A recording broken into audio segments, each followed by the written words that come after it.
Hi, my name is Nigel and I am the Business Development Director for Ampliphae. I would like to take a few minutes to introduce you to the Ampliphae solution. This easily installed system allows you to discover and control all the cloud and SaaS services in use across your organisation. Many organisations are exposed to issues with users signing up for SaaS services with no control or oversight, exposing the organisation to compliance, security and financial risks. I would like to show you how you can regain control of this environment.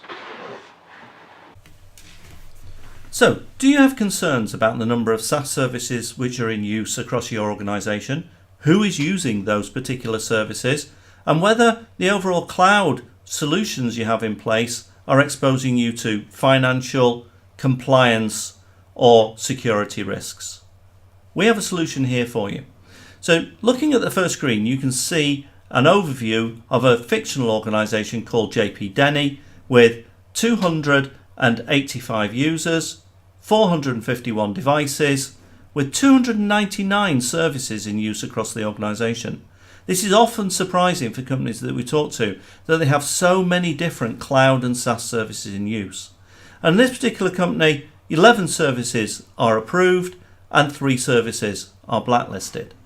Now, one of the first questions you'll probably ask is, how many services and what services do I have in use across the company? And this first screen will show you that information. On the left hand side, we have all the different services which are being used by the users. And then on the right hand side, we have categories which group those services together. I'll just quickly go into file sharing and backup, and you can see the different services such as Dropbox, Box, SharePoint, Dolly Drive and WeTransfer. If I then drill down into one of those services, in this particular case we're looking at Dropbox, what we find are details about how the service is being used, where data is going, which is really crucial from compliance issues such as GDPR, how many people are using the service, how much bandwidth and the overall cost. And then the list of all the particular users which are using this particular service in this company. In this particular case, this is an approved service, so that users within the company can use it without any interference or challenges. If I go back and then pick a service such as Box, again we provide the same sort of detail and information, and in this case we have 2 users using Box.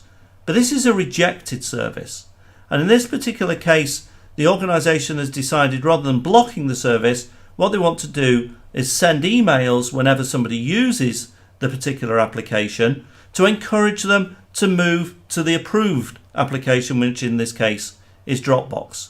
And we provide all the tools and the integration necessary to be able to provide the appropriate coaching and auditing to make sure that people are using the services correctly.